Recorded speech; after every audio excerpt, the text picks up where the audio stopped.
প্রিয় বন্ধুরা, তোমাদের সবার জন্য একটি গুরুত্বপূর্ণ আপডেট। তোমরা অবশ্যই জানো, গত কয়েকদিন আগে থেকেই আরআরবি গ্রুপ ডির জন্য এখানে এক্সাম সিটি এবং এক্সাম ডেটটা চেক করার জন্য সিটি ইন্টিমেশন লিঙ্কটা অ্যাক্টিভেট করা হয়েছে। এবার এখন কিন্তু বর্তমানে অ্যাডমিট কার্ড ডাউনলোড করা যাচ্ছে, অর্থাৎ যাদের আগামী 27শে নভেম্বর পরীক্ষা রয়েছে এবং 28শে নভেম্বর পরীক্ষা রয়েছে, তারা কিন্তু চাইলে এখন বর্তমানে তাদের অ্যাডমিট কার্ডটা ডাউনলোড করতে পারবে।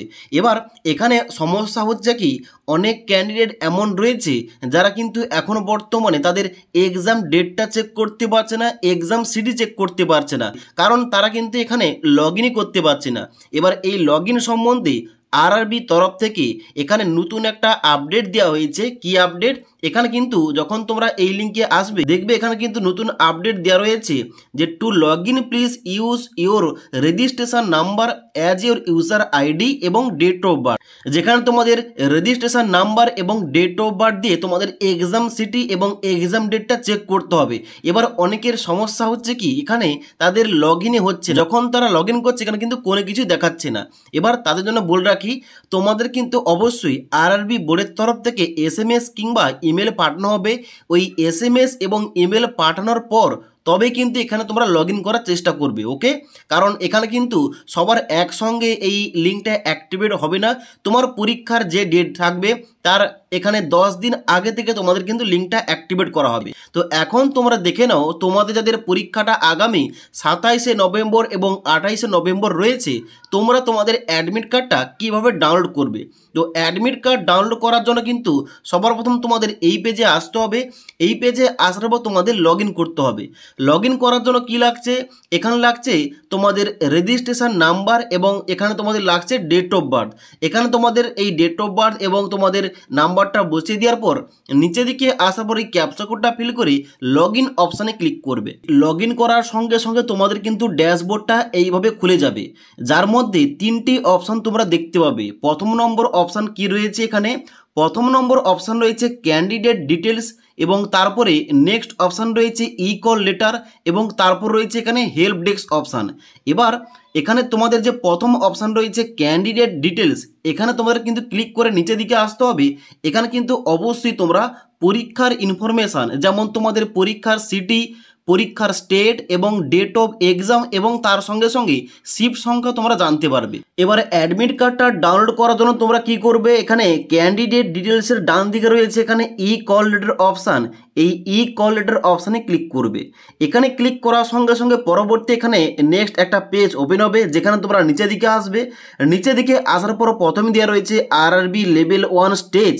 27শে নভেম্বর থেকে শুরু হচ্ছে পরীক্ষা, আগামী 16ই জানুয়ারি 2026 তারিখ পর্যন্ত কিন্তু পরীক্ষাটা চলবে। এবার এখানে অ্যাডমিট কার্ডটা ডাউনলোড করার জন্য এখানে কিন্তু তোমাদের নিচে একটা অপশান দেওয়া রয়েছে ই কল লেটার বলে, এখানে ক্লিক করবে। এখানে ক্লিক করার সঙ্গে সঙ্গে তোমাদের অ্যাডমিট কার্ডের পিডিএফটা তোমাদের মেমোরি কার্ডে সেভ হয়ে যাবে কিংবা তোমাদের ডিভাইসে সেভ হয়ে যাবে। এবার ওই অ্যাডমিট কার্ডটা ওপেন করে দেখাচ্ছি তোমাদের এ টু জেড কীভাবে তোমাদের সমস্ত কিছু চেক করতে হবে এবং পরীক্ষার সেন্টারে তোমরা কী কী নিয়ে যাবে এবং reporting time A to Z কী কী দেওয়া রয়েছে। এবারে অ্যাডমিট কার্ডটা ডাউনলোড করার পর ওপেন করার সঙ্গে সঙ্গে তোমাদের কিন্তু অ্যাডমিট কার্ডটা এইভাবে শো করবে, যার মধ্যে তোমাদের এখানে ডান দিকে কিন্তু তোমাদের ছবি এবং নিচে তোমাদের সিগনেচারটা শো করবে এবং বাম দিকে তোমাদের রোল নাম্বারটা শো করবে এবং তারপরে তোমাদের শো করবে রেজিস্ট্রেশন নাম্বার, তারপরে তোমাদের নাম এবং তার সঙ্গে সঙ্গে এখানে নিচে তোমাদের দেওয়া থাকবে আধার কার্ড অ্যাভেলেবেল, এখানে কিন্তু তোমাদের এজ লেখা থাকবে। এবার নিচের দিকে আসার পর তোমাদের এখানে এক্সাম ডিটেলস শো করবে, যার মধ্যে প্রথমে রয়েছে name and address of the exam centre, মানে প্রপার যে এক্সাম সেন্টারের অ্যাড্রেসটা, মানে পুরো অ্যাড্রেসটা কিন্তু এখানটায় শো করবে, ওকে? তো এখান থেকে কিন্তু অবশ্যই তুমি অ্যাড্রেসটা পেয়ে যাবে। এবার নিচের দিকে আসার পর ডেট অফ এক্সাম, শিফট সংখ্যা, মানে তোমাদের কত শিফটে পরীক্ষাটা পড়েছে এবং রিপোর্টিং টাইম, এই যে রিপোর্টিং টাইমটা দেওয়া রয়েছে, এই রিপোর্টিং টাইমের আগে তোমাদের কিন্তু পরীক্ষার সেন্টারে পৌঁছতে হবে, ওকে? এবং ডান দিকে এক্সাম ল্যাঙ্গুয়েজ, তুমি অনলাইন ফর্ম ফিল আপ করার সময় তুমি কোন এক্সাম ল্যাঙ্গুয়েজ চুজ করেছো এখানে কিন্তু ওই ল্যাঙ্গুয়েজটা শো করবে। এবার আমি যে ক্যান্ডিডেটের এখানে ওপেন করে দেখাচ্ছি সে কিন্তু বেঙ্গলি চুজ করেছে, মানে বাংলা ভাষায় পরীক্ষাটা দেবে, ওকে? এবার নিচে আবার গুগল ম্যাপের লিঙ্কও দেওয়া রয়েছে, এখানে click here to get location, এখানে কিন্তু ক্লিক করে তোমরা গুগল ম্যাপে এখানে কিন্তু তোমরা ডাইরেক্ট ওই লোকেশনটা ফাইন্ড করতে পারবে, ওকে? এবার নিচের দিকে আসবে, নিচে দিকে আসার পর তোমাদের এ টু জেড ইনস্ট্রাকশন দেওয়া রয়েছে, যেখানে তোমাদের এ টু জেড ডকুমেন্টস কী কী লাগবে এবং তার সঙ্গে সঙ্গে তোমাদের রিপোর্টিং টাইমটা দেওয়া রয়েছে। ওকে, তো এখানে কি বলা হচ্ছে, এখানে বলা হচ্ছে যে photograph and original photo ID তোমাদের অবশ্যই পরীক্ষার সেন্টার নিয়ে যেতে হবে, যার মধ্যে 1 নম্বর পয়েন্টে বলা হচ্ছে candidates should report at the exam centre well in advance of the reporting time indicated on the e-call letter to complete activities such as Aadhaar link, biometric authentication of the candidate, capture of biometric and photo, collection of documents, announcement of instruction and logging etc. এখানে কিন্তু তোমাদের অবশ্যই কাজগুলো করতে হবে, মানে পরীক্ষার সেন্টারে তোমাদের অবশ্যই বায়োমেট্রিক অথেন্টিকেশন করা হবে, মানে আধার লিঙ্ক বায়োমেট্রিক অথেন্টিকেশন, এবং তোমাদের একটা ছবি ক্যাপচার করা হবে, বায়োমেট্রিক নেওয়া হবে এবং ডকুমেন্টস এখানে কিন্তু অবশ্যই চেক করা হবে।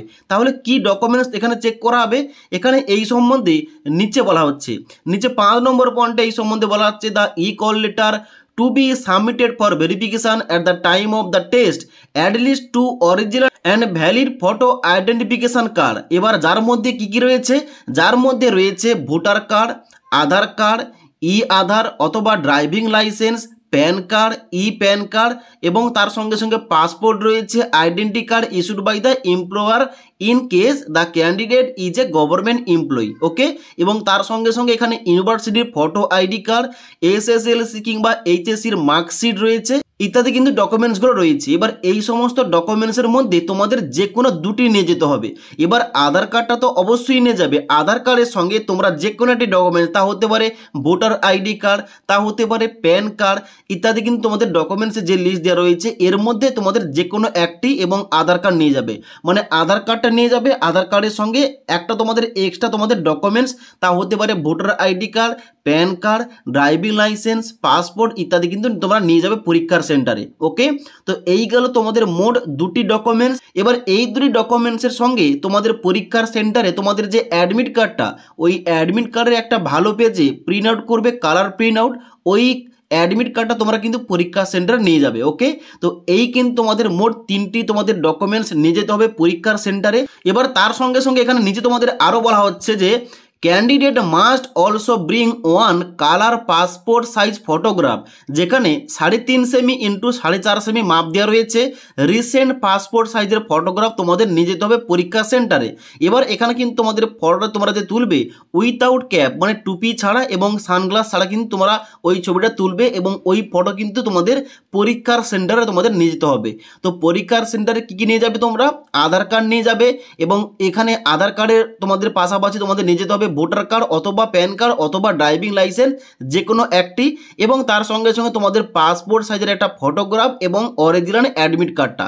তো আশা করি তোমাদের এ টু জেড সম্পূর্ণ বুঝতে পারলাম এখানে তোমাদের কী কী ডকুমেন্টসটা নিয়ে যেতে হবে। যদি এই সম্পর্কে তোমাদের কোনো কিছু কোশ্চেন কিংবা কোয়ারিজ থেকে থাকে নিচে আমাকে অবশ্যই কমেন্ট করে জানাতে পারো। তাছাড়া আজকের এই ভিডিওটির আপডেট তোমাদের ভালো লেগে থাকলে একটি লাইক করবে এবং বন্ধুদের অবশ্যই ভিডিওটি শেয়ার করে দেবে।